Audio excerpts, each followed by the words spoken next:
नमस्ते सारस्वते देवे गौरवाणी प्रचारिणे निर्विशेष शून्यवादी पाश्चात्य देशधारिणे जय श्री कृष्ण चैतन्य प्रभु नित्यानंद श्री अद्वैत गदाधर शिवासदि गौर भक्त वृंद।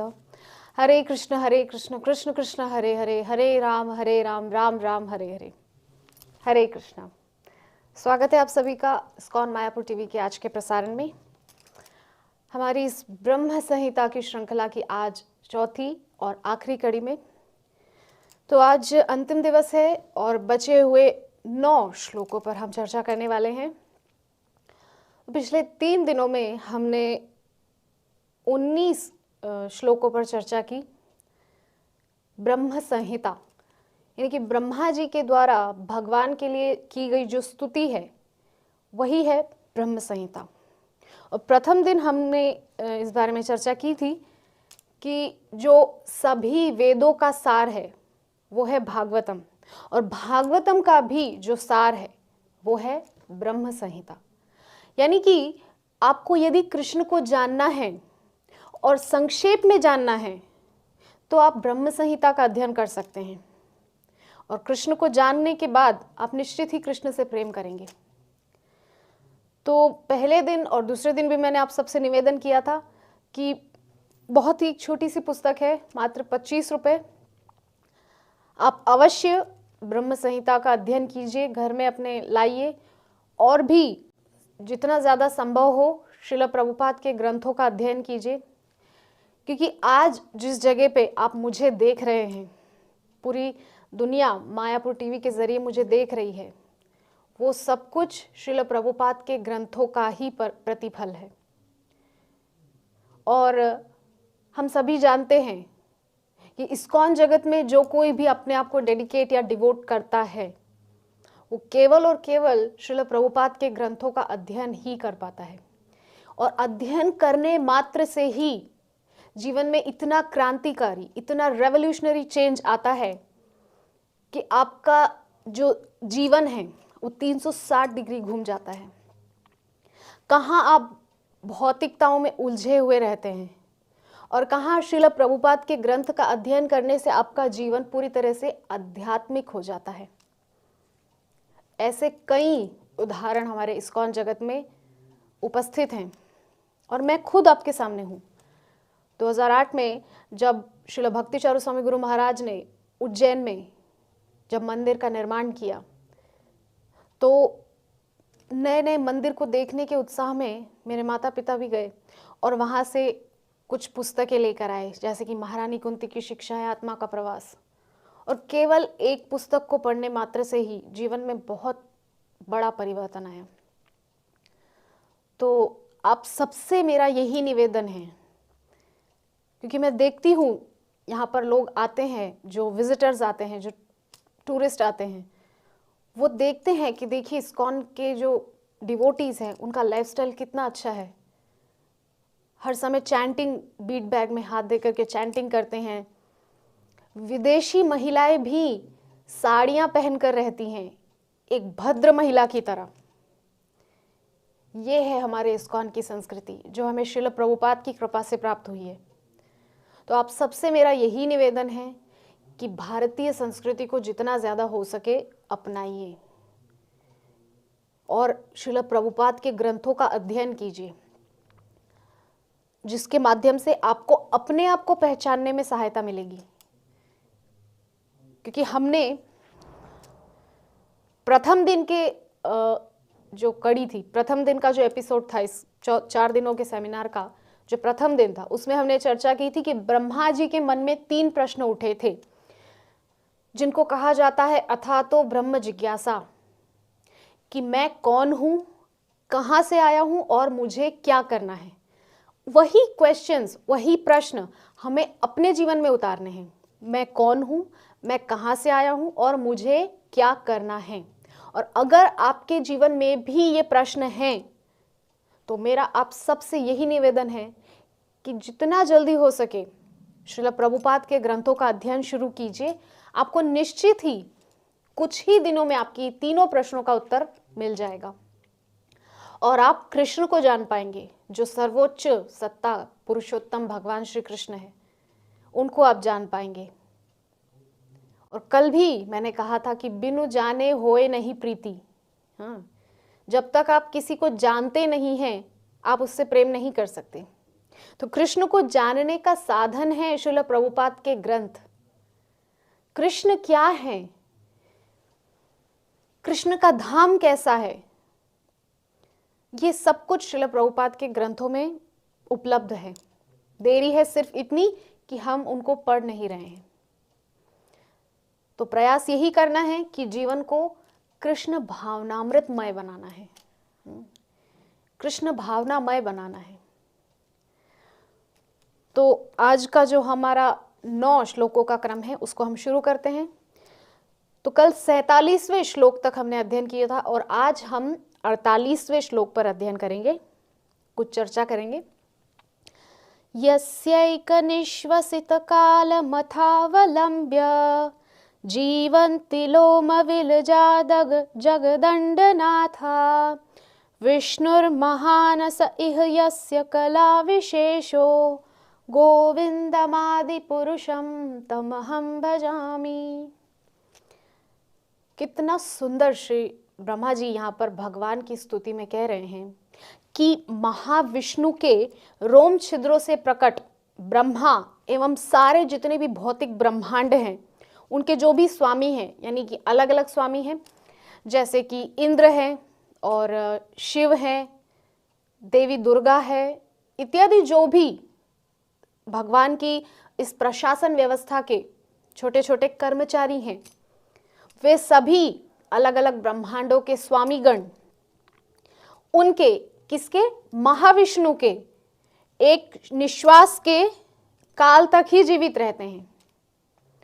हमने पहले दिन भी चर्चा की थी कि जब महाविष्णु, सबसे पहले हम फिर से वही दोहराते हैं, सबसे पहले है कृष्ण, कृष्ण के बाद है बलराम, बलराम से है चतुर्व्यूह, वासुदेव, संकर्षण, प्रद्युम्न, अनिरुद्ध, फिर जो इसमें संकर्षण है उसमें से एक महासंकर्षण, फिर महासंकर्षण से फिर एक चतुर्व्यूह, वासुदेव, संकर्षण, प्रद्युम्न, अनिरुद्ध, फिर इस वासुदेव में से महाविष्णु, महाविष्णु यानी कि कारणोदक्षाय विष्णु, कारणार्णवशाय विष्णु, और वही महाविष्णु जब कारण समुद्र में लेटते हैं तो उनके जो श्वास प्रश्वास यानी कि इनहेल और जो एक्सहेल का जो प्रोसेस है उसके द्वारा ब्रह्मांड उत्पन्न होते हैं।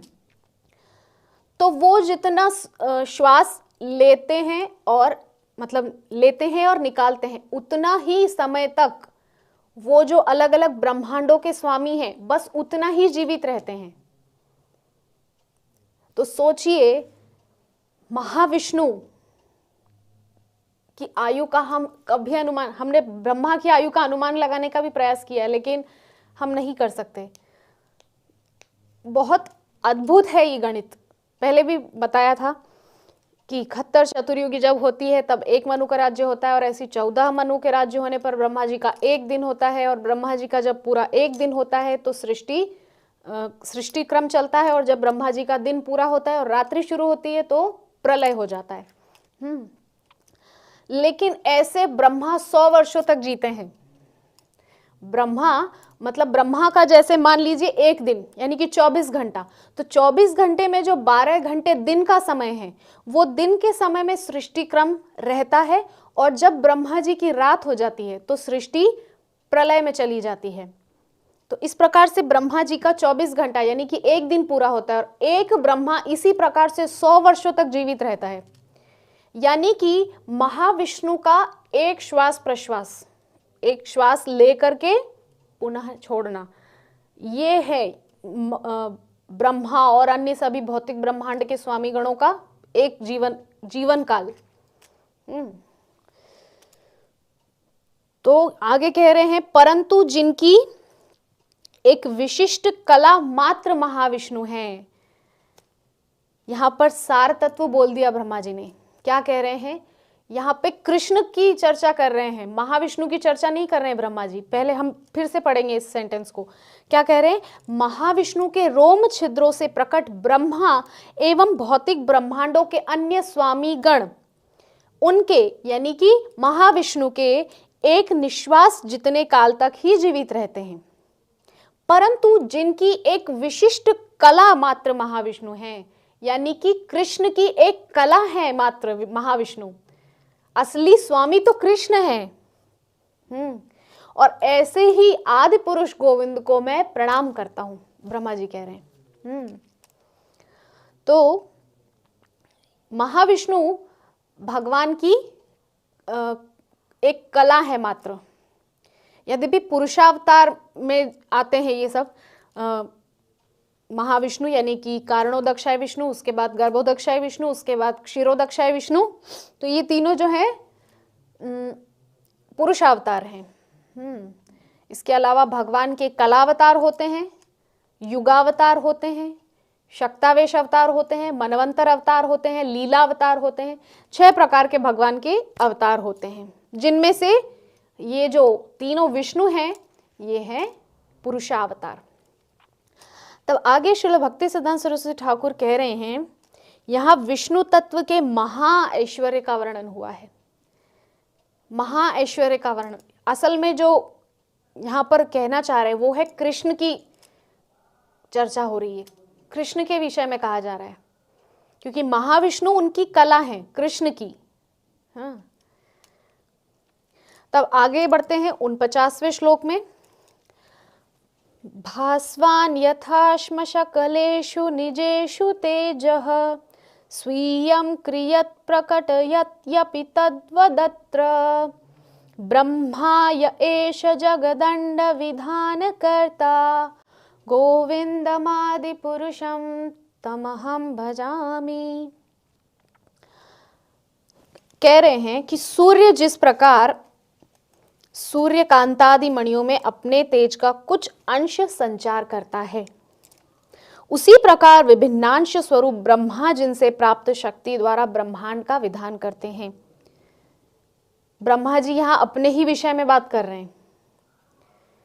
क्या कह रहे हैं? जिस प्रकार सूर्य कांतादि मणियों में अपने तेज का कुछ अंश संचार करता है, यानी कि सूर्य की जो किरणें हैं वो सूर्य का ही अंश होती हैं।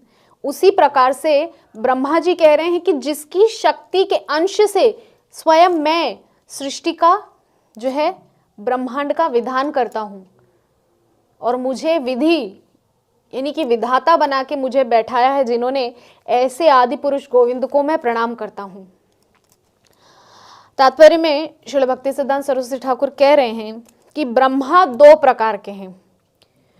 कुछ जो होते हैं वो कल्पों में जब भगवत शक्ति का आवेश किसी योग्य जीव में होता है तो वह जीव ब्रह्मा के पद पर आकर ब्रह्मांड की सृष्टि करता है। क्या कहना चाह रहे हैं कि ब्रह्मा जो होते हैं वो 2 प्रकार के होते हैं। कुछ कल्पों में जब भगवत शक्ति का आवेश किसी योग्य जीव में होता है, मान लीजिए कोई भौतिक जगत में इस समय कोई ऐसा जीव है जिसमें भगवत शक्ति का आवेश हो और वो बहुत योग्य जीव हो, तो भगवान क्या करते हैं? उसको ब्रह्मा के पद पर बैठा देते, क्योंकि हम सभी जानते हैं ब्रह्मा जो है वो सबसे प्योर डिवोटी है, भगवान के सबसे शुद्ध भक्त हैं, है ना। वो सबसे ऊंचे पद पर आसीन है, इसीलिए क्योंकि वो जो उनका लोक है वहाँ कुछ बहुत हद तक जो है ये विकार नहीं होते हैं। वो सतोगुण का धाम है उनका। ब्रह्मा जी का जो सत्य लोक है वो सतोगुण का धाम है, वहां रजो और तमो नहीं होता है ना। तब आगे कह रहे हैं कि जिन कल्पों में कोई योग्य जीव उपलब्ध नहीं रहता तो पूर्व कल्प के ब्रह्मा के मुक्त हो जाने के उपरांत कृष्ण निज शक्ति का विस्तार कर रजोगुणावतार ब्रह्मा की रचना करते हैं। यहां पर भगवान के ही अंदर से ब्रह्मा की संरचना कैसे होती है उस पर श्रील भक्ति सिद्धांत सरस्वती ठाकुर प्रकाश डाल रहे हैं। क्या कह रहे हैं कि ऐसा कभी कभी होता है कि जब कोई योग्य जीव है तो भगवान की कृपा के स्वरूप उसको ब्रह्मा की पदवी मिल जाती है, किंतु जब वो ब्रह्मा मुक्त हो जाता है, मतलब शुद्ध भक्ति कर लिया और मुक्त हो गए, तो अब अगले कल्प में फिर से ब्रह्मा की आवश्यकता है। तो भगवान क्या करते हैं? अपनी ही शक्ति का एक अंश उसको रजोगुण से संयुक्त करके ब्रह्मा की रचना करते हैं। जैसे कल हमने चर्चा की थी कि शिव कैसे प्रकट होते हैं। मतलब दूध है कौन? विष्णु। और विष्णु रूपी दूध में तमोगुण रूपी नींबू डाल दिया जाए, नींबू का रस, तो वो शिव रूपी दही बन जाएगा। यानी कि तमोगुण का नींबू है। यहां पर कहना चाह रहे हैं कि ब्रह्मा जी कैसे उत्पन्न होते हैं, उनमें रजोगुण आता है, क्योंकि तीनों जो देवता हैं, त्रिदेव हैं, वो एक एक गुण के प्रतिनिधि हैं। विष्णु सतोगुण के हैं, ब्रह्मा रजोगुण के और शिव तमोगुण के, क्योंकि उनको विध्वंस करना होता है इसलिए वे तमोगुण के देवता हैं। और ब्रह्मा जी को पालन संरचना करनी होती है, सृजन करना होता है, इसलिए उनको रजोगुण का आधार लेना होता है। और विष्णु को जो है सतोगुण का आधार होता है, क्योंकि वे पालन करते हैं। तो विधान के आधार पर ब्रह्मा सामान्य जीव से श्रेष्ठतर है। देखिए अभी हम कह रहे थे कि ब्रह्मा जो है वो सबसे, पहले दिन भी हमने चर्चा की थी, जो प्रथम जीव है वो ब्रह्मा है, फर्स्ट लिविंग एंटिटी। तो किंतु वे प्रत्यक्ष भगवान नहीं है, क्योंकि वे प्रथम जीव हैं, किंतु वे भगवान नहीं है, प्रत्यक्ष भगवान नहीं है, यहां पर कहना चाह रहे हैं। तो आगे कह रहे हैं कि तत्वतः ब्रह्मा की तुलना में शंभु में अधिक भगवत्ता रहती है। कल भी हम चर्चा किए थे शिव के विषय में कि शिव तत्व जो है वो सीधा विष्णु से आते हैं। यानी कि विष्णु तत्व में जब थोड़ा सा तमोगुण का लेश आ जाता है, तमोगुण का असर आ जाता है, तो वो शिव बन जाते हैं। और दूध दही बन सकता है, लेकिन दही दूध नहीं बन सकता। मतलब विष्णु शिव बन सकते हैं, किंतु शिव विष्णु नहीं बन सकते। मूल तात्पर्य यह है कि जीवों में पाए जाने वाले कुल 50 गुण ब्रह्मा में पूर्णतर रहते हैं। मतलब एक सामान्यतया जीव में जो गुण होने चाहिए 50 गुण, वो सारे के सारे ब्रह्मा जी में हैं, इसीलिए वो प्रथम जीव हैं। और इतनी बड़ी पोस्ट पर, यानी इतनी बड़ी पदवी पर उनको भगवान ने बैठाया है। इसके अतिरिक्त जीवों में अप्राप्य 5 गुण भी ब्रह्मा में अल्पांश मात्रा में रहते हैं, किंतु शंभु में जीवों के 50 गुण एवं ब्रह्मा के अतिरिक्त 5 गुण ब्रह्मा से भी अधिक मात्रा में पाए जाते हैं। यहां पर थोड़ा सा जो है कंपैरिजन करके समझाया जा रहा है कि शंभु में जीवों के 50 गुण एवं ब्रह्मा के अतिरिक्त 5 गुण ब्रह्मा से भी अधिक मात्रा में पाए जाते हैं। इसीलिए हम देखते भी हैं सामान्यतया जगत में कि ब्रह्मा जी को कोई नहीं पूजता। एक मंदिर है मुश्किल से, वो भी राजस्थान में पुष्कर में, एकमात्र। बाकी आपको शिव जी का मंदिर तो गली गली नुक्कड़ पे मिल जाएगा बहुत आसानी से। जहाँ से मैं बिलोंग करती हूँ उज्जैन में, वहाँ तो बहुत सारे मंदिर हैं शिव जी के। इतने मंदिर हैं कि आप कल्पना भी नहीं कर सकते। तो इस प्रकार से अब आगे बढ़ते हैं 50वें श्लोक पे। यत्पाद पल्लव युगम विनिधाय कुंभ द्वंद्वे प्रणाम समये सगणाधिराजः विघ्नान् विहन्तु मलमस्य जगत्त्रयस्य गोविंदमादिपुरुषं तमहं भजामि।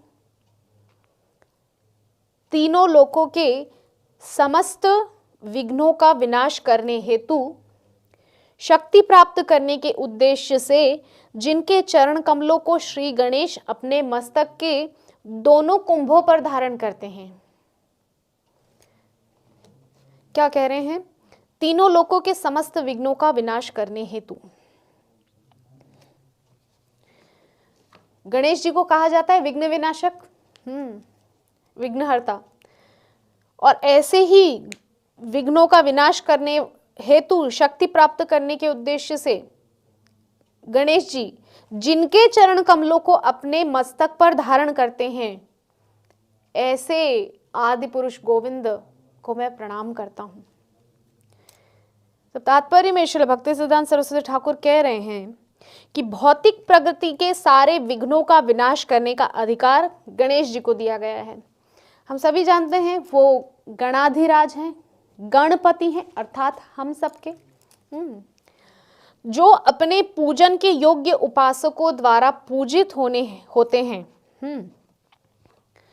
सगुण ब्रह्म रूप पंचदेवों में भी इनका एक विशेष स्थान है। यानी कि जो पंचदेव उपासक होते हैं, जो स्मार्त भक्त होते हैं, दो होते हैं, एक स्मार्त होते हैं और एक वैष्णव होते हैं। एकादशी भी दो आती है, एक स्मार्त भक्तों की होती है और एक वैष्णव भक्तों की होती है। जो दशमी में युक्त रहती है वो स्मार्त भक्तों की होती है और जो द्वादशी में मिली हुई रहती है वो हमारी यानी कि वैष्णवों की होती है। कहने का तात्पर्य ये है कि सूर्योदय के समय जो तिथि पड़ती हो, वैष्णव हमेशा वही तिथि को मानते हैं। यानी कि जैसे आज एकादशी, लेकिन वो कल सूर्योदय के समय भी उसका कुछ समय रहेगा, सूर्योदय के समय भी एकादशी, तो कल के दिन एकादशी वैष्णव लोग मानते हैं, है ना। तो पंचदेव, जो स्मार्त लोगों में जो पंचदेव उपासना होती है, उनमें से एक गणेश है, एक देवी है, एक सूर्य है, इस प्रकार से। तो यह गणेश एक भगवत शक्त्याविष्ट आधिकारिक देवता है। मतलब भगवान के ही जो कैबिनेट है उसमें एक मिनिस्टर है, उनकी सारी महिमा गोविंद की कृपा पर ही आधारित होती है। सभी कुछ तो गोविंद की कृपा पर ही आधारित है।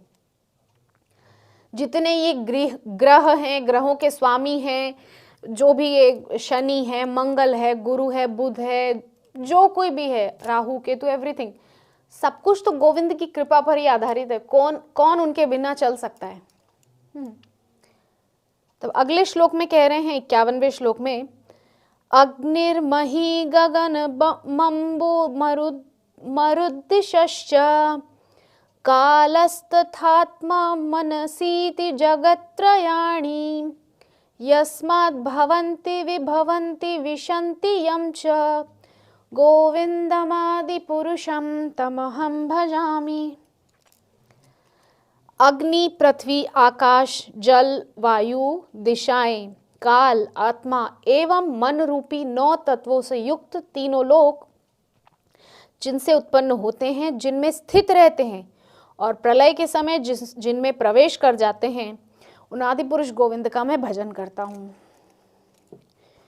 जब भगवान तृतीय स्कंद में जब आप अध्ययन करेंगे श्रीमद् भागवतम के तृतीय स्कंद में, तो तृतीय स्कंद में बहुत विस्तार से श्रील प्रभुपाद ने बताया है कि जब सृष्टि का प्रारंभ होता है, सृष्टि का प्रारंभ जब ब्रह्मा जी को उत्पन्न करते हैं भगवान, तो सब कुछ रेडी करके देते हैं एक्चुअली। जैसे कि कोई बच्चा पढ़ने बैठेगा तो माँ उसको सब कुछ रेडी करके देती है, लो बेटा ये notebook, pencil, eraser, sharpener, scale, everything उसके पास में सब कुछ सेटअप करके देती है। उसी प्रकार से जब गर्भोदक्षाय विष्णु के नाभि से जो कमल उत्पन्न होता है और उस पर ब्रह्मा जी उत्पन्न होते हैं, तो भगवान ब्रह्मा जी को बोलते हैं कि आप सृष्टि शुरू कीजिए। तो सृष्टि शुरू करने के लिए सब कुछ एलिमेंट्स भगवान पहले से उपस्थित करके देते हैं, उनके अंदर से ही सब कुछ आता है।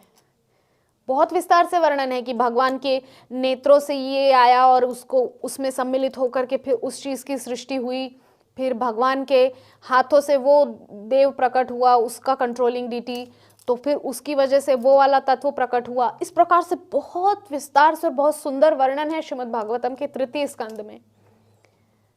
तो पहले भी मैंने आप सबसे निवेदन किया, आप आगे भी और अभी भी निवेदन करूंगी कि अगर आपके घर में श्रीमद् भागवतम नहीं है तो हमारे श्रील प्रभुपाद के द्वारा तात्पर्यों से सजी हुई श्रीमद् भागवतम का सेट आप जो है हमारे इस्कॉन के अलग अलग सेंटर से प्राप्त कर सकते हैं। यहाँ मायापुर में भी अगर आपका कोई संपर्क है तो कॉल करके मंगवा सकते हैं, क्योंकि भागवतम एक अथाह समुद्र है।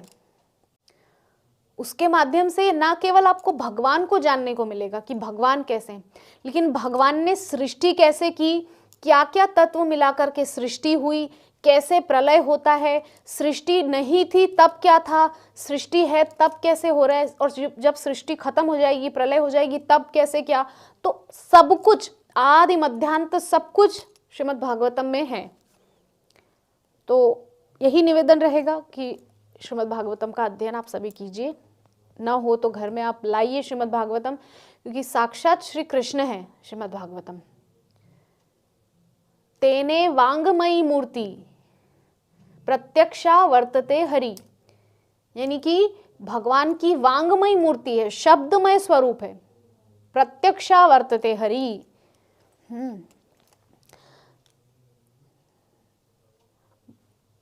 भगवत गीता में भी शायद भगवान ने कहा है कि भूमिरापो नलो वायु खम मनो बुद्धिरेव च अहंकार इतियम में भिन्ना प्रकृति रष्टधा। ये मेरी ही अंदर से प्रकट हुई प्रकृति है, जो यहाँ पर कह रहे हैं ब्रह्मा जी। क्या कह रहे हैं? अग्नि, पृथ्वी, आकाश, जल, वायु, दिशाएं, काल, आत्मा एवं मन रूपी 9 तत्व से युक्त तीनों लोग जिनसे उत्पन्न होते हैं, जिनमें स्थित रहते हैं और प्रलय के समय जिनमें प्रवेश कर जाते हैं। यानी कि भगवान के उदर से ही ब्रह्मा निकले, ब्रह्मा जी ने सृष्टि प्रारंभ की, लेकिन जब प्रलय होता है तो सब आता है ब्रह्मा जी के पास और ब्रह्मा जी भगवान के उदर में पुनः चले जाते हैं। हाँ, तो ऐसे गोविंद को हम प्रणाम करते हैं। तब तात्पर्य में श्रील भक्ति सिद्धांत सरस्वती ठाकुर कह रहे हैं कि पंच तत्वों, 10 दिशाओं, काल, जीवात्मा और बद्ध जीव के मन, बुद्धि तथा अहंकार से गठित सूक्ष्म शरीर के अलावा तीनों लोकों में और कुछ नहीं है। कर्मी लोग यज्ञ अग्नि में हवन करते हैं। समस्त बहिर्मुख जीव इस दृश्य जगत के 9 तत्वों के अतिरिक्त और कुछ भी नहीं जानते। शुष्क ज्ञानीगण जिस आत्मारामता को खोजते फिरते हैं, जीव स्वयं वही आत्मा है। सांख्य शास्त्र में वर्णित आत्मा तथा प्रकृति दोनों तत्वों को ऊपर निहित कर लिया गया है, अर्थात समस्त प्रकार के तत्ववादियों द्वारा निर्दिष्ट तत्व इन 9 तत्वों के अंतर्गत हैं। श्री गोविंद इन सारे तत्वों के जन्म, स्थिति एवं विनाश के स्रोत हैं। मतलब पूरा अगर हम सार तत्व समझें तो सब कुछ भगवान से आता है और सब कुछ अंत समय में भगवान में ही चला जाता है।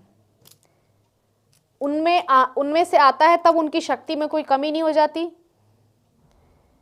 कि मान लो कोई 80 किलो का आदमी है, उसमें से उसका थोड़ा वेट निकाल लिया तो वो पतला हो गया। नहीं, ऐसा नहीं, वो जस के तस रहेंगे। सृष्टि उनमें से आई है, ये जब सृष्टि उनमें समा जाएंगी तो ऐसा नहीं कि फूल जाएंगे, बिल्कुल वैसे के वैसे ही।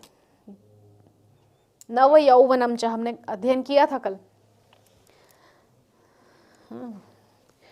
तब आगे 52वें श्लोक में कह रहे हैं कि यच्चक्षुरेश सविता सकल गृहाणाम राजा समस्त सुरमूर्तिरशेष तेजा यस्याज्ञया भ्रमति संव्रत काल चक्रो गोविंदमादि पुरुषम तमहम भजामि। कि तेज से पूर्ण इस सूर्य इस जगत के नेत्र हैं, वे समस्त ग्रहों के अधिपति हैं, अनंत तेज से पूर्ण समस्त देवात्माओं के प्रतीक हैं। उन आदि पुरुष भगवान गोविंद का मैं भजन करता हूँ, जिनकी आज्ञा से सूर्य काल चक्र पर चढ़कर भ्रमण करता रहता है।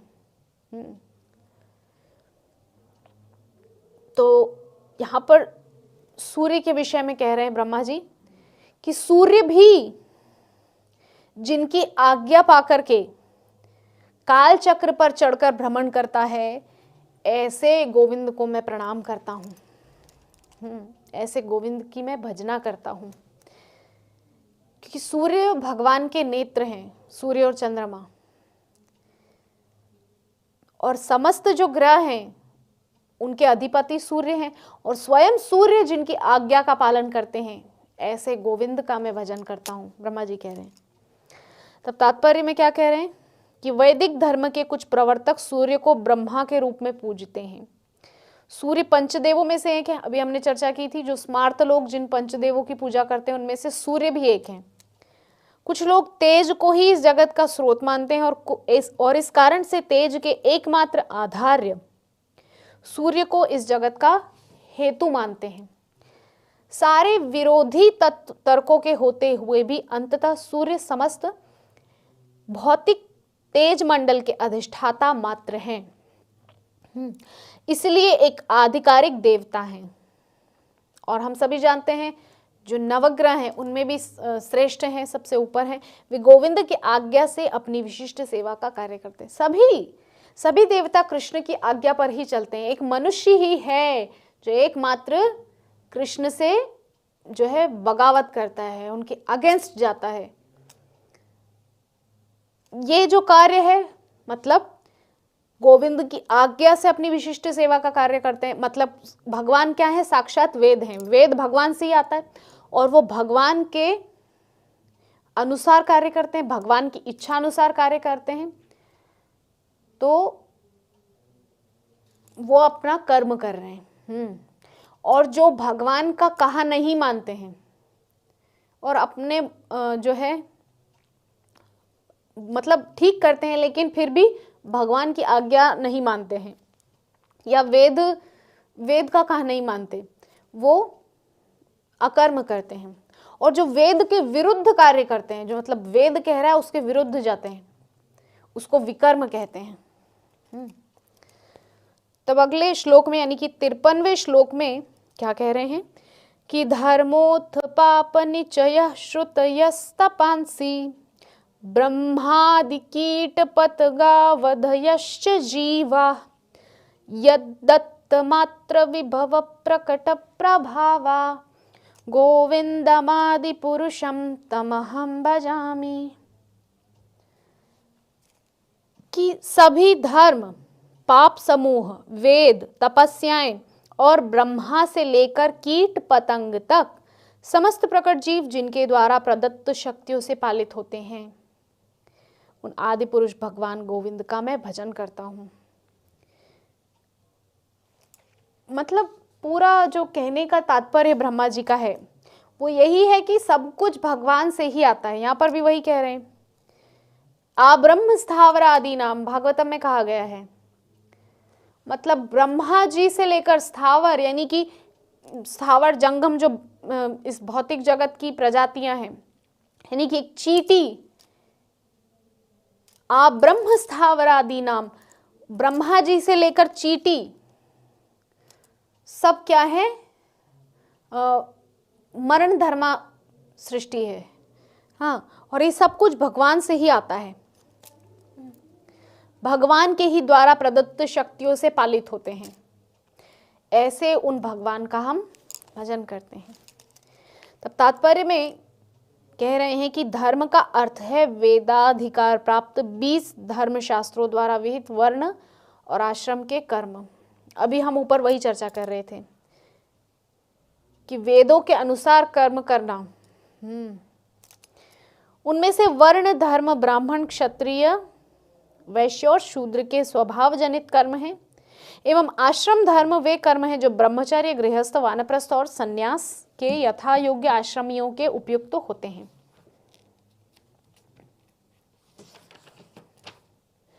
मानव जाति के समस्त आचरण इन्हीं 2 विभागों में निहित हैं।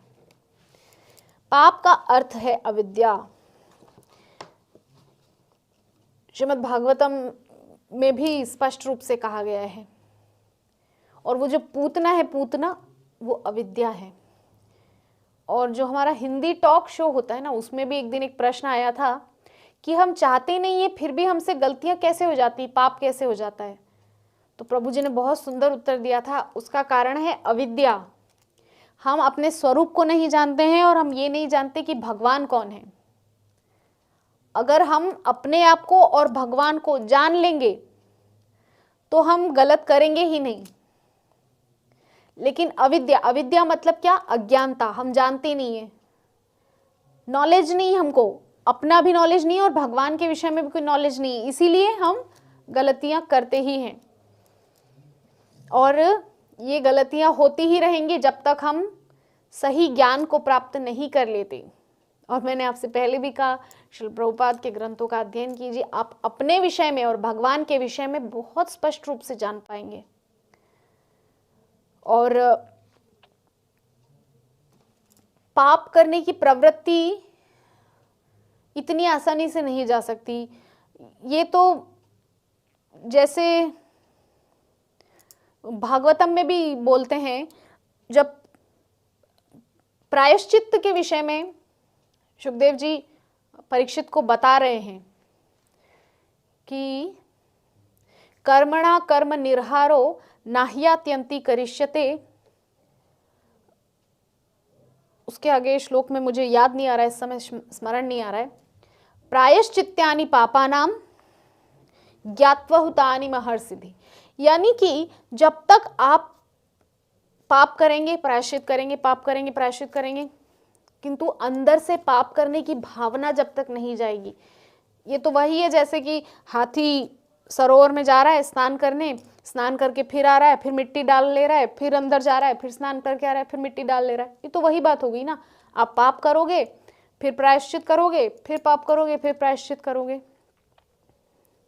अजामिल के प्रसंग में वहां पर सुखदेव जी बता रहे हैं। फिर आखिर में सार तत्व बोल दिया सुखदेव जी महाराज ने। क्या कह रहे हैं कि केचिद केवल या भक्त्या वासुदेव परायणा अघम धुन्वंती कार्ष्णेन निहारमेव भास्करम। केचिद केवल या भक्त्या, केवल भक्ति कीजिए बस, वासुदेव परायणा यानी कि कृष्ण की प्रेमा भक्ति का आश्रय लीजिए, कृष्ण के परायण होकर के प्रेमा भक्ति का आश्रय लीजिए, तो आपके अंदर से जो पाप करने की प्रवृत्ति है वो चली जाएगी। और जब पाप करने की प्रवृत्ति चली जाएगी तो पाप होंगे नहीं, क्योंकि वो तो फिर वही रहेगा मन्ये कुंजर शौचवत, मतलब हाथी जैसे स्नान करके फिर मिट्टी डाल लेता है अपने ऊपर, उसी प्रकार चलता रहेगा। लेकिन अगर आप भगवान की शरणागत हो जाएंगे, और कल भी मैंने कहा था, कल या परसों के प्रसंग में याद नहीं आ रहा है, कि भक्ति करने के लिए आपको क्या करना है। भक्ति शुरू करने के लिए आपको कोई डिग्री नहीं हासिल करनी है, क्योंकि अगर डिग्री हासिल करने की जरूरत होती तो निषाद राज गुह के पास क्या डिग्री थी, वो तो भील था। शबरी के पास क्या डिग्री थी भगवान की भक्ति करने के लिए, वो तो भील नहीं थी। लेकिन प्रेम के वशीभूत होके उन्होंने भगवान को अपने पास बुलाया है। निषादराज गुह के पास भगवान स्वयं चल के आए हैं, शबरी के पास भगवान स्वयं चल के आए हैं। हाँ, कौन सी डिग्री हासिल की थी उन्होंने? भक्ति मार्ग पे आने के लिए उन्होंने कोई डिप्लोमा कोर्स नहीं किया था। क्या कहा था उन्होंने कि भगवान मैं आपका हूं। और कल या परसों के दिन में कहा भी था मैंने कि एक श्लोक श्री रामचंद्र कहते हैं जब विभीषण उनकी शरण में आते हैं कि सकृदेव प्रपन्नाय तवास्मीति तु याचते अभयम सर्वभूतेभ्यो ददाम्ये तद्व्रतम मम। और भगवत गीता में भी भगवान कह रहे हैं कि अनन्यांश चिंतयन्तो माम ये जनाः पर्युपासते तेषां नित्याभियुक्तानां योगक्षेमं वहाम्यहम्। हाँ, गारंटी दे रहे हैं भगवान, गारंटी। हम क्या दे रहे हैं उनको, क्या कर रहे हैं हम भगवान के लिए? श्रील प्रभुपाद ने तो अपना पूरा जीवन लगा दिया, और ये महासाम्राज्य इस्कॉन का है, खड़ा किया है उन्होंने, ये उन्होंने भगवान के लिए किया है। तभी तो ना भगवान उनको हाथ पकड़ के अपने धाम में ले गए। हम क्या कर रहे हैं भगवान के लिए? प्रभुपाद ने तो इतने मंदिर बनाए भगवान के प्रेम में, प्रभुपाद ने तो इतने ग्रंथ लेके भगवान के प्रेम में, इतने लोगों को भक्ति मार्ग दिखाया, लेकिन हम क्या कर रहे हैं भगवान के लिए? और भगवान गारंटी दे रहे हैं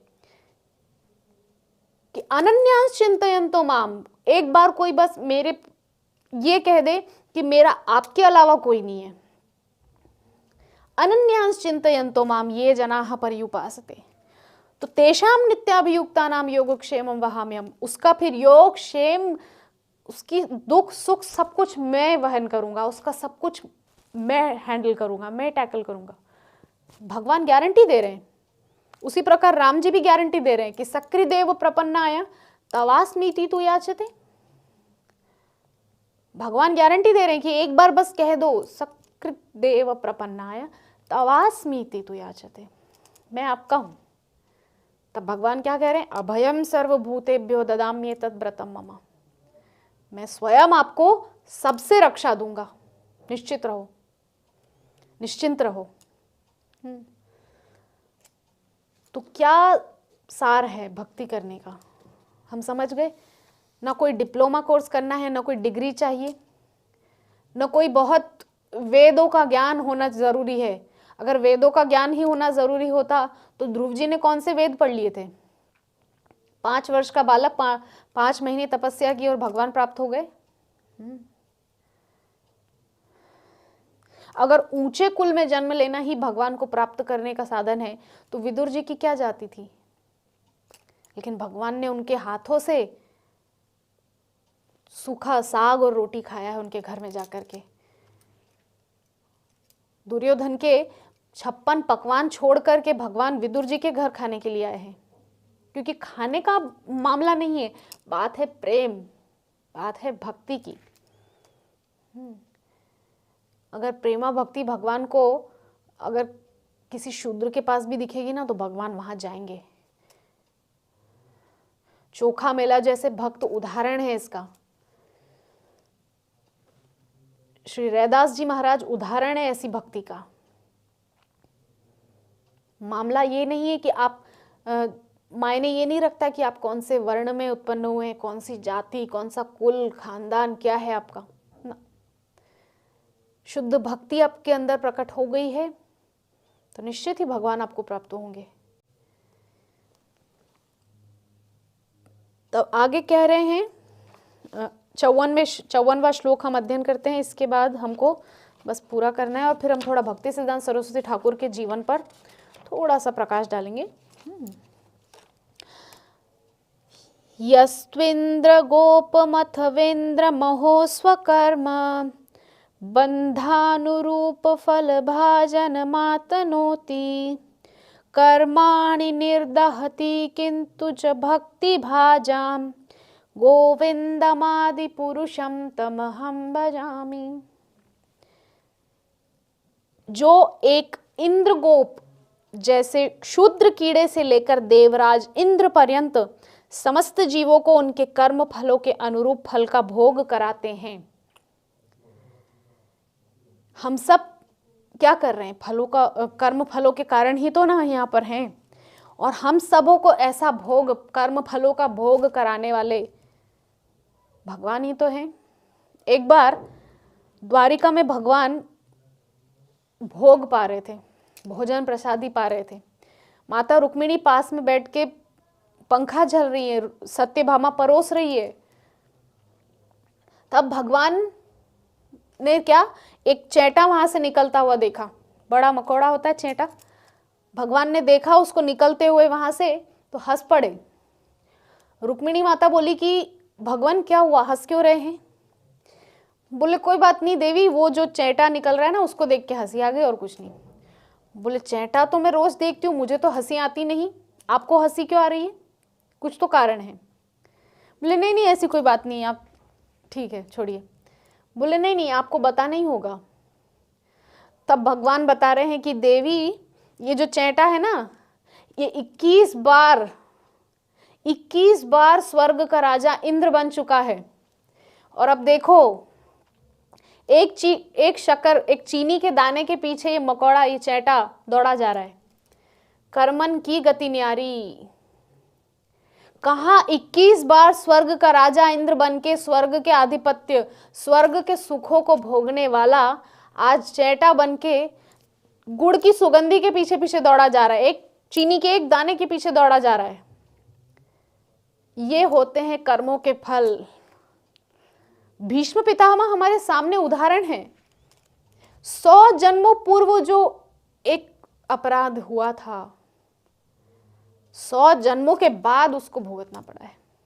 ऐसे बहुत सारे प्रश्न हमारे हिंदी टॉक शो में आते हैं कि कर्मों का फल क्यों भुगतना पड़ता है, क्या भक्तों को भी कर्म फल भुगतना पड़ता है? निश्चित रूप से, उसमें कोई दो राय नहीं। प्रहलाद जी का प्रसंग वहां पर मैंने बताया ही था कि प्रहलाद जी अपने पूर्व जन्म में एक बहुत लंपट इंसान थे, स्त्री, एकदम स्त्रैण थे, वैश्यावृत्ति वैश्याचार करते थे, वैश्याओं के संगत में रहते थे। अगले जन्म में देखिए कैसी कृपा हो गई, भगवान नृसिंहदेव की गोद में बैठकर उनका दुलार उनको मिल रहा है।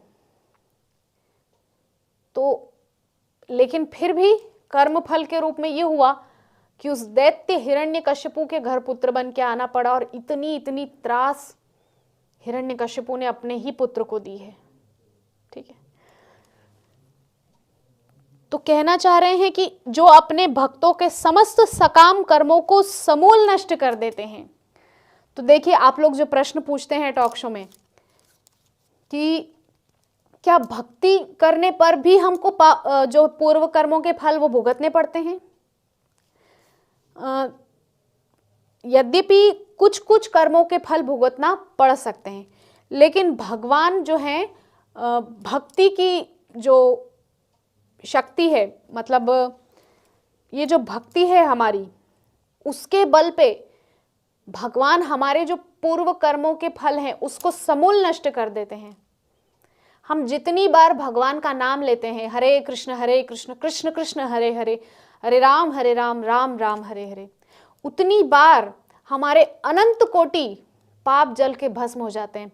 जितने पाप करने की सामर्थ्य एक जीव में नहीं है, उससे भी कई कई गुना ज्यादा पापों को नष्ट करने की सामर्थ्य भगवान के एक नाम में है, गोविंद नाम में, कृष्ण नाम में।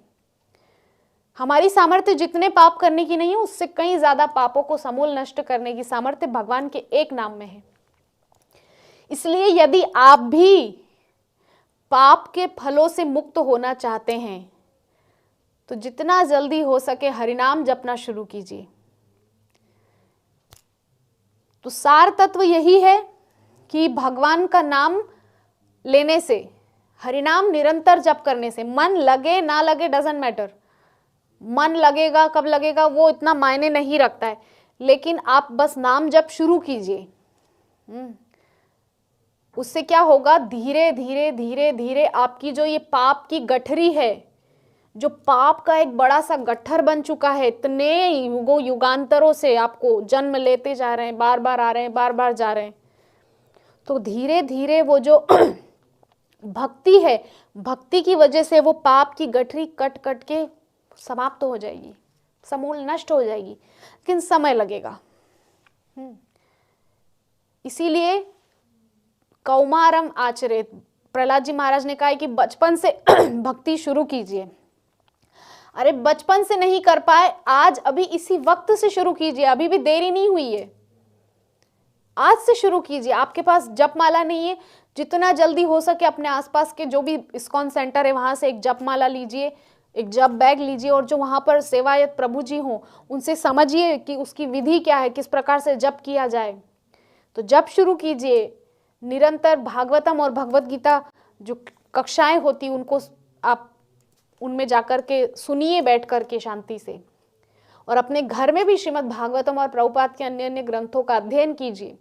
निश्चित ही आपको भी आपके पूर्व सभी पाप कर्मों के फलों से मुक्ति मिलेगी। तो क्या कह रहे हैं कि अपने भक्तों के समस्त सकाम कर्मों के फलों को समूल नष्ट कर देते हैं।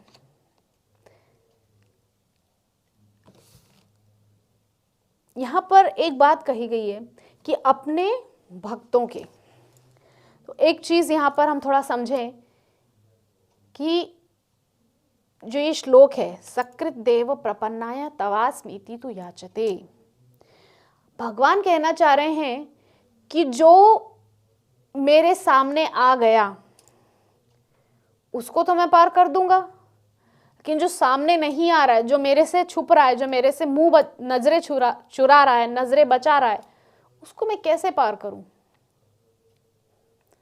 मान लीजिए कि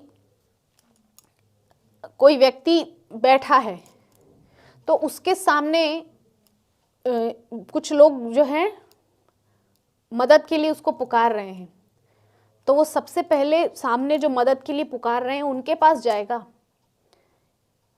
या पीठ के पीछे कोई पुकार रहा है उनके पास जाएगा, जो सामने पुकार रहे हैं उनके पास जाएगा। उसी प्रकार से जो बहते हुए भव सागर में भगवान की दृष्टि के सामने आ गया और आ करके भगवान को बोल दिया बचा लो मुझे, और कोई सहारा नहीं आपके अलावा, तो भगवान निश्चित तौर पे उसको बचाएंगे। लेकिन जो भगवान के सामने आना ही नहीं चाहता, उसका क्या किया जाए? हाँ,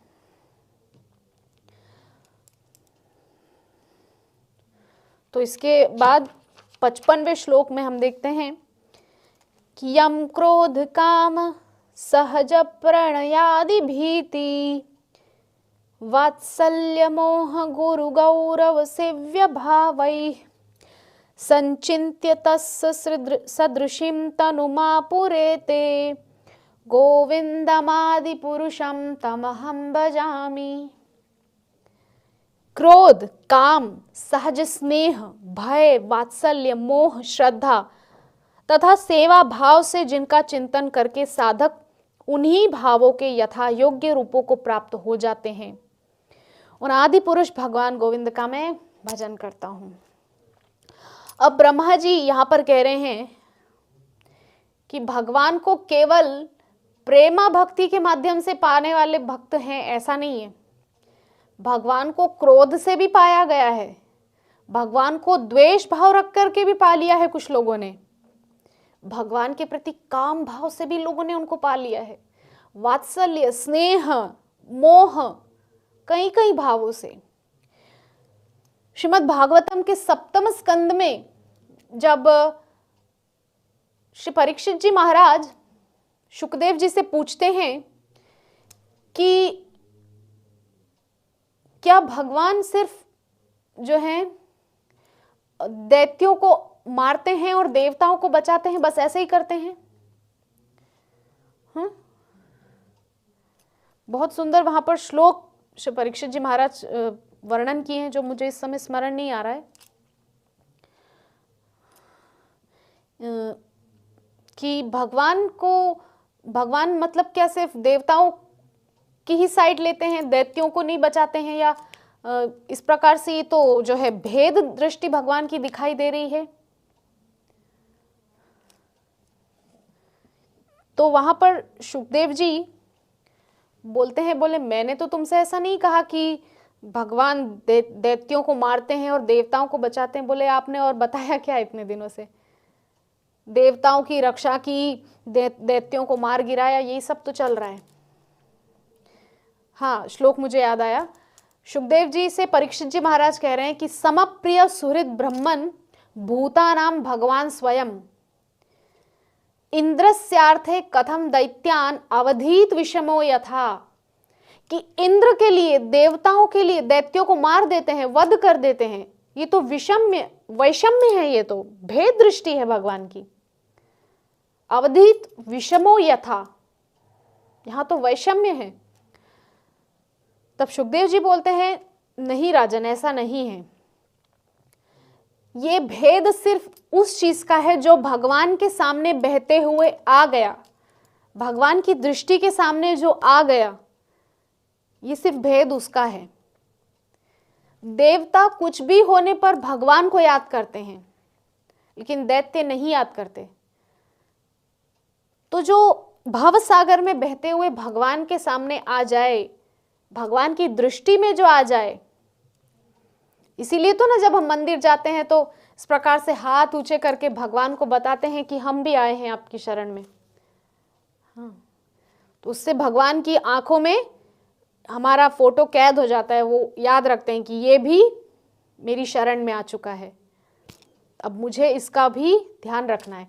तो इस प्रकार से शुकदेव जी कहते हैं, बोले ये सिर्फ भगवान की नजरों में न आने वाले जो हैं वो दैत्य होते हैं। तब आगे शुकदेव जी बताते हैं कि जब तुम्हारे बाबा यानी कि युधिष्ठिर जी महाराज यानी कि तुम्हारे दादाश्री जब यज्ञ किए थे, राजसूय यज्ञ, तो राजसूय यज्ञ में प्रथम पूजा किसकी की जाए, तो सब में बहुत जो है चर्चा चल पड़ी कि यहाँ तो कृष्ण ही एकमात्र ऐसे हैं जिनकी पूजा की जाए। सबने एक मत से बोल दिया, यहाँ तक कि जरासंध का बेटा जो सहदेव था, उस सहदेव ने भी सहमति दी कि भगवान कृष्ण ही एकमात्र प्रथम पूजा के अधिकारी हैं। लेकिन शिशुपाल को तो बात गले से नीचे उतर नहीं रही थी। बोले ये चोर कहीं का, ग्वाला, ये कहाँ से प्रथम पूजा का अधिकारी है। और उसने तो गालियों की बौछार लगा दी। और जैसे ही उसका कोटा एक दिन का कोटा रहता था कि एक दिन में ये 100 गालियां दे सकता, 100 से 101 हुई तो जाएगा, लेकिन 100 ही देता था। 100 से कम मतलब 90 100 यही उसका कोटा रहता था एक दिन का। लेकिन उस दिन उसको इतना क्रोध आया कि 100 पार हो गई, तो तुरंत भगवान का सुदर्शन प्रकट हुआ है और शिरोच्छेद कर दिया है उसका, और आत्मज्योति निकली है और 7 बार अंतरिक्ष का चक्कर लगा के भगवान के श्रीअंग में विलीन हो गई।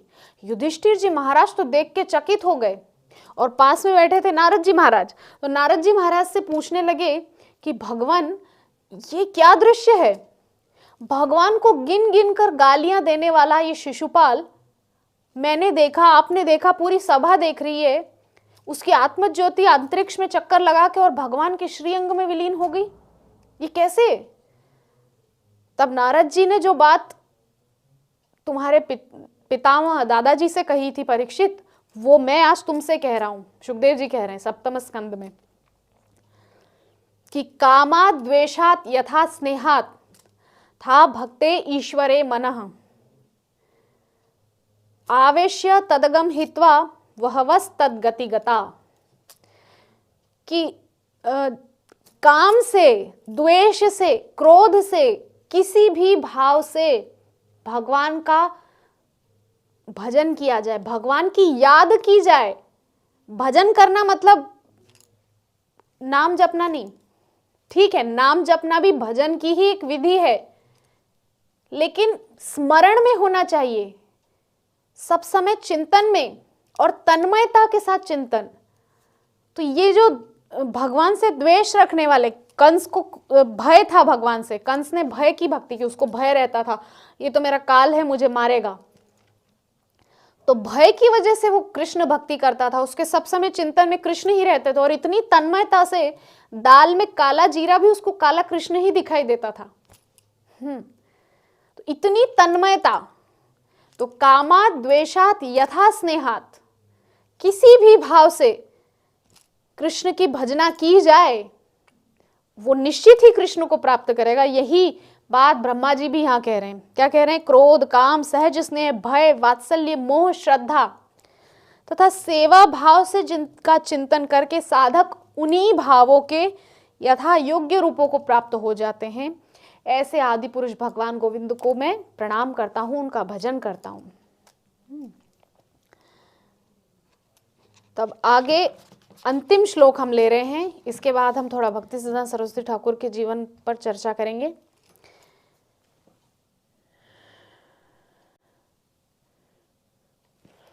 श्रियः कांता कांतः परम पुरुषः कल्पतर्वो द्रुमा भूमिश्चिंतामणि गणमयी तोयम अमृतम कथा गानम नाट्यम गमनमपि वंशी प्रिय सखी चिदानंदम ज्योतिः परमपि तदा स्वाद्यमपि च स यत्र क्षीराब्धिः स्रवति सुरभिभ्यश्च सुमहान् निमेषार्धाख्यो वा व्रजति न हि यत्रापि समयः भजे श्वेतद्वीपं तमहमिह गोलोकमितियं विदन्तस्ते सन्तः क्षिति विरलचाराः कतिपये। अब ब्रह्मा जी इस श्लोक में बहुत सुंदर कह रहे हैं कि मैं उस श्वेतद्वीप नामक दिव्य धाम को भजता हूं। हम सभी जानते हैं, श्रीमद् भागवतम में भी वर्णन है कि जब प्रियव्रत, जो मनु और शत्रुपा के सबसे ज्येष्ठ पुत्र है प्रियव्रत, तो जब प्रियव्रत ने देखा कि सृष्टि में ये जो अंधेरा होता है, ये सूर्यदेव जो हैं क्यों अस्त हो जाते हैं? अंधेरा होना यानी कि तमोगुण का बढ़ना, और तमोगुण का बढ़ना यानी कि पाप में वृद्धि। तो इसीलिए जो प्रियव्रत हैं उन्होंने क्या किया, अपने रथ, उनका रथ स्वर्ण रत्न जड़ित था, बिल्कुल इतना सुंदर चमकता हुआ रथ था, उसको सूर्य की विपरीत दिशा में लेकर दौड़े हैं, और विपरीत दिशा में लेकर दौड़े हैं। और वहां उन्होंने क्या किया, उनके रथ के जो चक्के थे उससे जो दबाव पड़ा पृथ्वी पे, तो अलग अलग द्वीप बन गए और सप्त समुद्र बन गए, सप्त द्वीप बन गए, है ना। इस प्रकार से पृथ्वी पर अलग अलग द्वीपों और समुद्रों का निर्माण हुआ। तो उनमें से एक द्वीप है श्वेत द्वीप, जहां पर भगवान के राधा वल्लभ स्वरूप की पूजा शिव जी करते हैं। और श्वेत द्वीप में राधा वल्लभ की पूजा शिव जी करते हैं। और इसी प्रकार से और भी बहुत सारे द्वीप हैं, पहले भी चर्चा हो चुकी है इनके विषय में। किम पुरुष वर्ष में राम जी वहां के जो हैं आराधक हैं, राम जी वहां के देवता हैं, और हनुमान जी उनकी निरंतर उपासना करते हैं।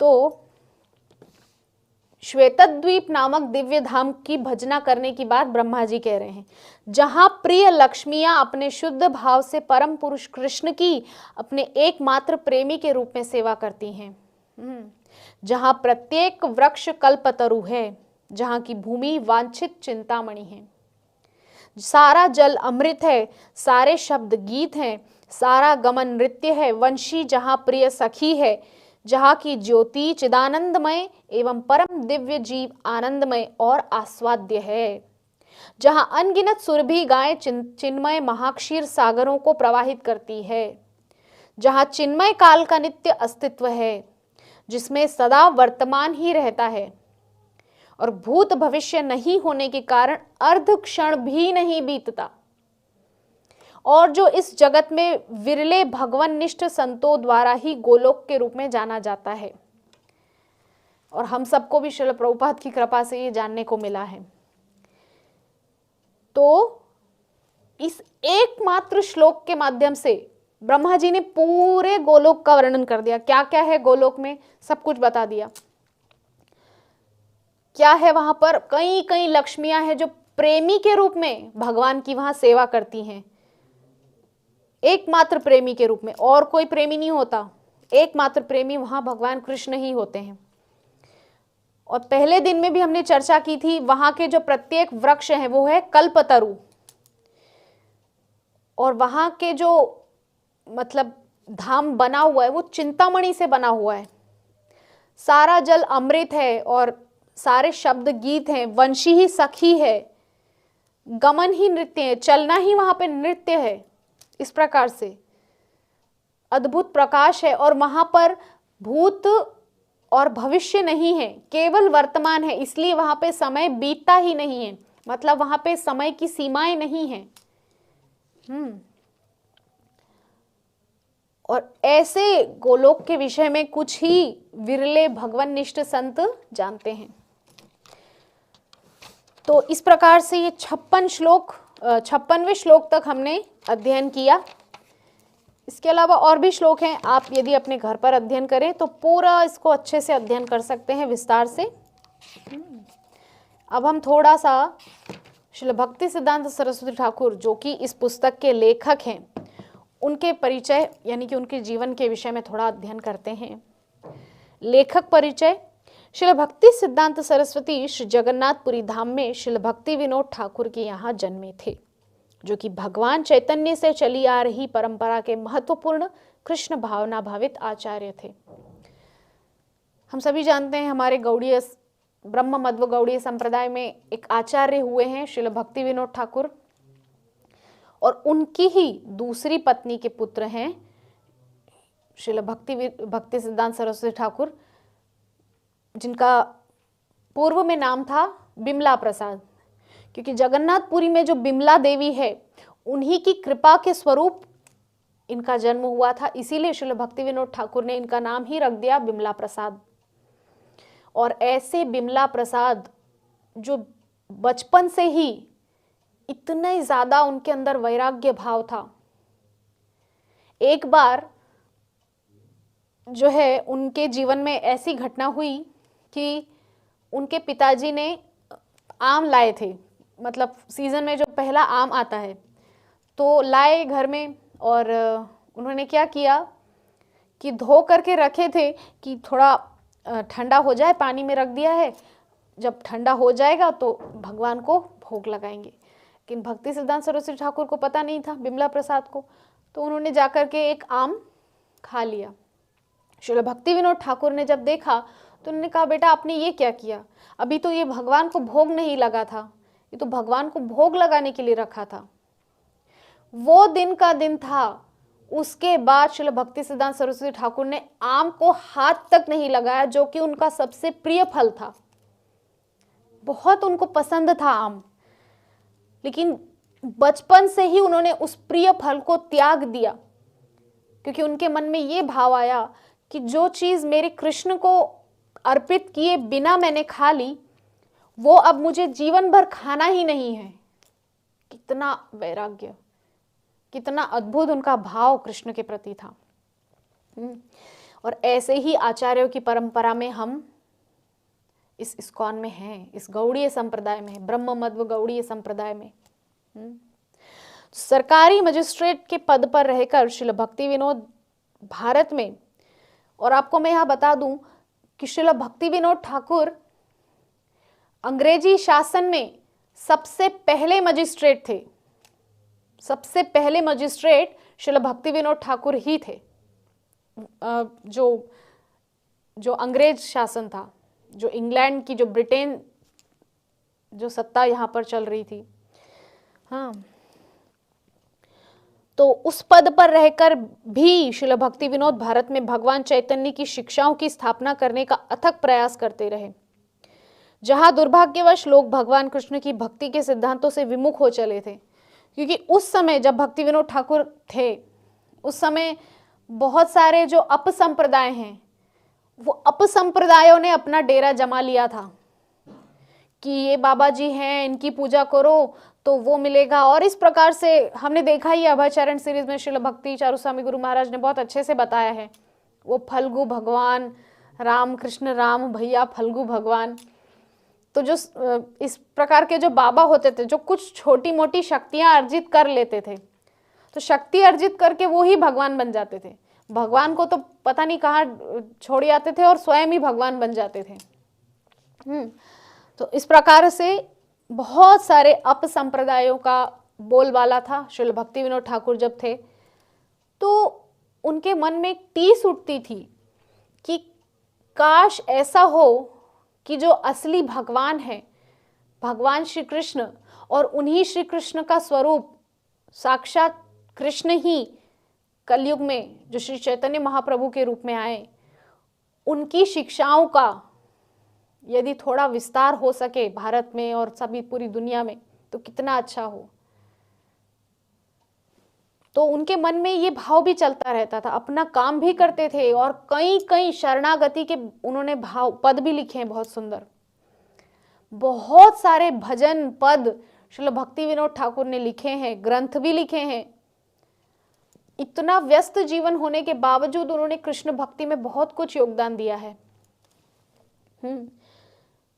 तो उन्होंने एक विश्वव्यापक कृष्ण भावनामृत संघ का स्वप्न देखा एवं भगवान से इस स्वप्न की पूर्ति हेतु पुत्र रत्न प्रदान करने की प्रार्थना की। तो उनके अंदर जो टीस थी कि कृष्ण भक्ति का प्रचार हो, तो उस प्रचार कार्य के लिए मुझे एक पुत्र चाहिए, ऐसा उन्होंने भगवान से प्रार्थना की। और उसी फलस्वरूप उनको श्रील भक्ति सिद्धांत सरस्वती ठाकुर के रूप में एक महान पुत्र की प्राप्ति हुई। 6 फरवरी 1874 को श्री जगन्नाथपुरी के पावन तीर्थ नगर में, जहां श्रील भक्ति विनोद ठाकुर श्री जगन्नाथ मंदिर के अध्यक्ष का कार्यभार संभालते थे, श्रील भक्ति सिद्धांत सरस्वती इस जगत में प्रकट हुए। जगन्नाथपुरी में जो रथ यात्रा का जो रोड है, मंदिर है, और मंदिर से जब आते हैं सीधा बहुत बड़ा रोड है, वो ग्रैंड रोड है। उस ग्रैंड रोड पे जो भक्ति सिद्धांत सरस्वती जो मठ है, जो चैतन्य गौड़िया मठ है, मैंने खुद उसका दर्शन किया है। उस स्थान पे इतना अद्भुत अलौकिक भाव, मतलब आप महसूस कर सकते हैं। वहां पर एक दिव्य विभूति ने जन्म लिया था, श्रील भक्ति सिद्धांत सरस्वती ठाकुर प्रभुपाद ने। हाँ, ऐसे महान विभूति ने वहां जन्म लिया था जगन्नाथपुरी में। तो उनका नाम बिमला प्रसाद रखा गया। 7 वर्ष की आयु में बिमला प्रसाद ने भगवत गीता के 700 से अधिक श्लोक कंठस्थ कर लिए। एवं वे उन पर सार गर्भित टिप्पणियां भी करने लगे। देखिए साहब, 7 साल की उम्र में ही भगवत गीता के श्लोक भी कंठस्थ हो गए और उन पर टिप्पणियां, टीकाएं भी करने लगे। कई महत्वपूर्ण ग्रंथों एवं कृष्ण भावना दर्शन के लेखों के लेखक श्रील भक्ति विनोद ठाकुर ने अपने पुत्र को छपाई तथा प्रूफ शोधन में निपुण कर दिया। 25 वर्ष की आयु होने तक बिमला प्रसाद ने संस्कृत, गणित एवं ज्योतिष के पंडित के रूप में प्रभावी यश अर्जित कर लिया।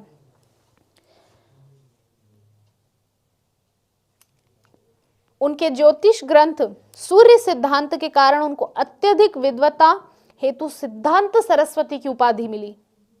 1905 में अपने पिता के परामर्श का अनुसरण करते हुए सिद्धांत सरस्वती ने गौर किशोरदास बाबा जी महाराज से दीक्षा प्राप्त की। यद्यपि गौर किशोरदास बाबा जी संत एवं कृष्ण के उत्तम भक्त के रूप में प्रसिद्ध थे, तथापि वे अनपढ़ थे। लेकिन अभी हम क्या चर्चा कर रहे थे, भगवान के भक्त होने के लिए कोई डिग्री होना आवश्यक नहीं है कि आपके पास जब तक बीकॉम या एमकॉम या एमएससी या ऐसी कोई डिग्री नहीं होगी तब तक आप भगवान के भक्त नहीं बन सकते। देखिए, गौर किशोरदास बाबा जी महाराज जो हमारी परंपरा के एक महान आचार्य हैं, उनको वैराग्य मूर्ति कहा जाता है। इतने वैरागी थे वो जंगल में ही रहते थे, वो शहरों में आते ही नहीं थे, इतने वैरागी थे। अपने अत्यंत शिक्षित शिष्य की विनम्रता एवं समर्पण से संतुष्ट होकर श्री गौर किशोरदास बाबा जी महाराज ने उनको अपना पूर्ण आशीर्वाद प्रदान किया और उनसे निवेदन किया, अन्य सभी कार्य छोड़कर परम सत्य का प्रचार करो, यानी कि कृष्ण का प्रचार करो। परम सत्य यानी कि कृष्ण। सत्यम परम धीमहि, श्रीमद् भागवतम के प्रथम श्लोक में क्या कहा गया है सत्यम परम धीमहि। तो वो सत्य कौन है? परम सत्य। गौर किशोरदास बाबा जी महाराज स्वयं बोल रहे हैं, उस परम सत्य का प्रचार करो, यानी कि कृष्ण का प्रचार करो। ऐसे गौर किशोरदास बाबा जी महाराज का जब शरीर छूटा था तो उनकी समाधि यही, जो यहाँ से थोड़ा दूर एक मठ है, जो चैतन्य मठ है, मायापुर से थोड़ा पास में ही है, वहाँ पर श्रील गौर किशोरदास बाबा जी महाराज की समाधि भी है और श्रील भक्ति सिद्धांत सरस्वती ठाकुर का भजन कुटीर भी है। तत्पश्चात सिद्धांत सरस्वती ने अपने पिता के प्रचार कार्य में स्वयं को एक योग्य सहयोगी प्रमाणित किया। 1914 में श्रील भक्ति विनोद ठाकुर के देहांत के उपरांत सिद्धांत सरस्वती अपने पिता की पत्रिका सज्जन तोषणी के संपादक बन गए एवं उन्होंने कृष्ण भावनामृत साहित्य हेतु भगवत प्रेस की स्थापना की। फिर 1918 में सिद्धांत सरस्वती ने संन्यास स्वीकार किया एवं उनका नाम श्रील भक्ति सिद्धांत सरस्वती गोस्वामी महाराज प्रभुपाद पड़ गया।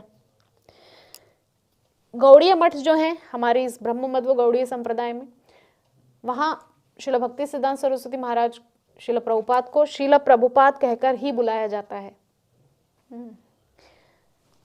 पूरे भारत में कृष्ण भावनामृत का प्रचार करने के उद्देश्य से उन्होंने देश भर में गौड़ीय मठ की 64 शाखाओं का गठन किया। 64 गौड़ीय मठ का जो है स्थापन श्रील भक्ति सिद्धांत सरस्वती ठाकुर प्रभुपाद ने किया। इसका प्रधान कार्यालय चैतन्य गौड़ीय मठ, भगवान चैतन्य के जन्म स्थान जिसकी अभी हम चर्चा कर रहे थे, श्रीधाम मायापुर में अवस्थित था। बाद में उन्होंने अपने शिष्यों को प्रचार कार्य हेतु यूरोप भी भेजा। श्रील भक्ति सिद्धांत सरस्वती ठाकुर ने कृष्ण भावनामृत की परंपरा को 20वीं शताब्दी की तकनीकी एवं सामाजिक परिस्थिति के अनुसार ढाला। वे छापे खाने को विश्व में कृष्ण भावनामृत प्रचार का सबसे प्रभावी साधन मानते थे। उन्होंने स्वयं कई महत्वपूर्ण भाष्य एवं दार्शनिक निबंध लिखे। बहुत सारी पुस्तकें श्रील भक्ति सिद्धांत सरस्वती ठाकुर ने लिखी है। उनमें से एक ये ब्रह्म संहिता, जिसके अंदर बहुत ही सुंदर तात्पर्य उन्होंने दिए हैं। वे अपने सन्यासी शिष्यों को विदेशी वस्त्र पहनने एवं पैदल के बदले आधुनिक वाहनों में यात्रा करने की छूट देने वाले प्रथम गुरु थे। वो ऐसा क्यों करते थे? कुछ भी करके कृष्ण भावनामृत का प्रचार करो, गाड़ियों में बैठो। सन्यासी को कार में नहीं बैठना चाहिए, सन्यासी को पैदल चलना चाहिए। क्या कह रहे हैं यहां पर कि अपने सन्यासी शिष्यों को विदेशी वस्त्र पहनने एवं पैदल के बदले आधुनिक वाहनों में यात्रा करने की छूट देने वाले प्रथम गुरु थे। सन्यासियों को ये सब छूट नहीं रहती है, लेकिन उन्होंने ऐसा क्यों किया? अपने शिष्यों को ये छूट क्यों दी? क्योंकि येन केन प्रकारेण कृष्ण भक्ति का प्रचार हो।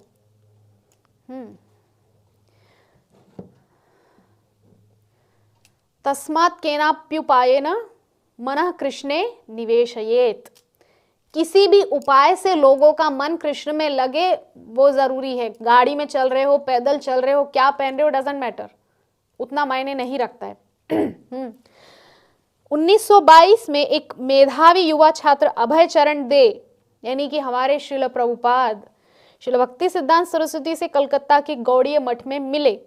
श्रील भक्ति सिद्धांत ने तुरंत उस नवयुवक को परामर्श दिया कि वह विदेश में कृष्ण भावनामृत संदेश का प्रचार अंग्रेजी भाषा में करे, क्योंकि श्रील भक्ति सिद्धांत सरस्वती ठाकुर श्रील प्रभुपाद की जो अंग्रेजी बोलने की जो कला थी, जो अंग्रेजी बोलने का तरीका था, उससे बहुत प्रभावित हुए थे। उनका जो एक्सेंट था वो श्रील भक्ति सिद्धांत सरस्वती ठाकुर को बहुत प्रभावी लगा। इसीलिए श्रील भक्ति सिद्धांत सरस्वती ठाकुर ने श्रील प्रभुपाद को ये जिम्मा दिया कि तुमको अब ये विदेश में इसका प्रचार करना है, क्योंकि तुम्हारी भाषा उतनी शुद्ध है इंग्लिश में कि तुम विदेशियों को भी प्रभावित कर सकते हो। और श्रील प्रभुपाद ने वो कर दिखाया। आज विश्व का ऐसा कोई भी देश नहीं है जहां पे श्रील प्रभुपाद की कृपा से मंदिर ना बने हो। विदेशी लोग सन्यासी ब्रह्मचारी बन के रहते हैं। ये प्रभाव है श्रील प्रभुपाद के ग्रंथों का, श्रील प्रभुपाद के मतलब जीवन शैली का। आगे कह रहे हैं कि अभय श्रील भक्ति सिद्धांत की अभिलाषा को तुरंत कार्यान्वित न कर पाने पर भी गौड़ीय मठ के सक्रिय सहायक बन गए, क्योंकि गृहस्थी थे, श्रील प्रभुपाद गृहस्थ थे, तो कुछ चाप होने के कारण, कुछ प्रेशर होने के कारण वो पूर्ण रूपेण समर्पित नहीं थे अपने गुरु के प्रति, लेकिन थोड़ा थोड़ा वो करते रहते थे अपनी तरफ से। 1933 में अभय श्रील भक्ति सिद्धांत के औपचारिक शिष्य बन गए, यानी कि 1933 में श्रील प्रभुपाद दीक्षा ग्रहण किए और उनको नाम दिया गया अभय चरणारविंद। 1930 के दशक में श्रील भक्ति सिद्धांत ने अपने प्रचार कार्य का बहुत विस्तार किया। वे भारत के आध्यात्मिक जीवन में कृष्ण भावनामृत को एक अग्र शक्ति के रूप में प्रतिष्ठित करने में सफल रहे। अपना कार्य जारी रखने की उत्कंठा में उन्होंने अपने शिष्यों को आज्ञा दी कि वे उनकी अनुपस्थिति में गवर्निंग बॉडी कमीशन, जो कि GBC का गठन करें, और वो ही काम श्रील प्रभुपाद ने इस्कॉन में किया है। GBC का गठन किया, गवर्निंग बॉडी कमीशन।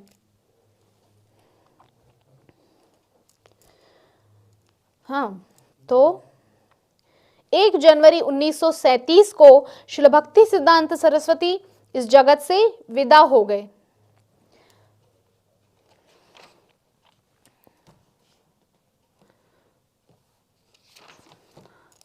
दुर्भाग्य से उनके अग्रणी शिष्यों ने उनके गवर्निंग बॉडी कमीशन बनाने के निर्देश का पालन नहीं किया। अग्रणी शिष्यों ने उनकी बात नहीं मानी, लेकिन श्रील प्रभुपाद ने अपने गुरुदेव की बात, एक एक बात को अक्षरशः पालन किया है। उन्होंने कृष्ण भावनामृत का विदेश में प्रचार किया, न सिर्फ विदेश में, दुनिया के कोने कोने में प्रचार किया, और इसके अलावा गवर्निंग बॉडी कमीशन यानी कि GBC का गठन किया, और सारे एक एक आदेश का, अपने गुरु का जो भी आदेश था उसका पालन श्रील प्रभुपाद ने किया, जिसका प्रतिफल हम सभी देख रहे हैं। एक सफल संस्था के रूप में इस्कॉन उत्तरोत्तर वृद्धि कर रहा है। ये होता है गुरु आज्ञा पालन करने का फायदा। और गुरु अवज्ञा का प्रतिफल क्या होता है हम सभी जानते हैं, जिसके फलस्वरूप गौड़ीय मठ जो एक संयुक्त प्रचार संस्था के रूप में था, धीरे धीरे छिन्न भिन्न हो गया। यद्यपि बोलना नहीं चाहिए, छोटा मुंह बड़ी बात हो जाएगी, किंतु हम सभी जानते हैं श्रील भक्ति सिद्धांत सरस्वती ठाकुर के जाने के बाद गौड़ीय मठ का जो संगठन है वो छिन्न भिन्न हो गया, बिखर गया। किंतु अभय चरणारविंद श्रील भक्ति सिद्धांत के विश्वव्यापी कृष्ण भावनामृत प्रचार के स्वप्न के प्रति एवं अपने लिए व्यक्तिगत निर्देश के प्रति सचेत रहे। गुरु के वचन अटल करी मानो, सूरदास जी की लेखनी है कि गुरु के वचन अटल करी मानो और कहा तब कीजिए। अगर गुरु की बात मान ली फिर कुछ करने की जरूरत ही नहीं है। श्रील प्रभुपाद ने वही किया। उन्होंने सन्यास लेकर भक्ति वेदांत स्वामी महाराज की उपाधि प्राप्त की, यानी कि हमारे श्रील प्रभुपाद। एवं अंग्रेजी भाषा में कृष्ण भावनामृत के प्रचार हेतु वे 1965 में अमेरिका रवाना हो गए। वहां उन्होंने अंतरराष्ट्रीय कृष्ण भावनामृत संघ इस्कॉन की स्थापना की एवं गवर्निंग बॉडी कमीशन स्थापित किया, जो 1977 में उनके तिरोभाव के उपरांत भी आज तक संस्था का निर्देशन कर रहा है। श्रील प्रभुपाद ने ऐसी एक चूक की मतलब गुंजाइश नहीं छोड़ी। प्रभुपाद ने जरा सी भी चूक नहीं हो सकती, ऐसी व्यवस्था श्रील प्रभुपाद दे के गए हैं। आज भी जीबीसी बाकायदा चल रहा है। श्रील प्रभुपाद के जाने के 40 से ऊपर वर्ष हो चुके हैं। 77 में श्रील प्रभुपाद का तिरुभाव हुआ था, मतलब 23 और 21 44 वर्ष, अभी 45 इयर्स हो जाएंगे श्रील प्रभुपाद के तिरुभाव को इस साल के नवंबर में। और देखिए आज भी जीबीसी जस का तस है और प्रभुपाद के द्वारा चुने गए एक एक हीरे, एक एक चुनिंदा रत्न जो गुरु के रूप में हमको मार्गदर्शन दे रहे हैं। इस प्रकार कृष्ण कृपा श्री मूर्ति अभय चरणारविंद भक्ति वेदांत स्वामी श्रील प्रभुपाद एवं उनके अनुयायियों के गंभीर प्रयासों से श्रील भक्ति सिद्धांत सरस्वती का ठाकुर प्रभुपाद का कार्य आज भी विश्व भर में चालू है। तो ये था श्रील भक्ति सिद्धांत सरस्वती ठाकुर श्रील प्रभुपाद का जीवन परिचय। और आज ब्रह्म संहिता की श्रृंखला को हम यहीं विराम दे रहे हैं।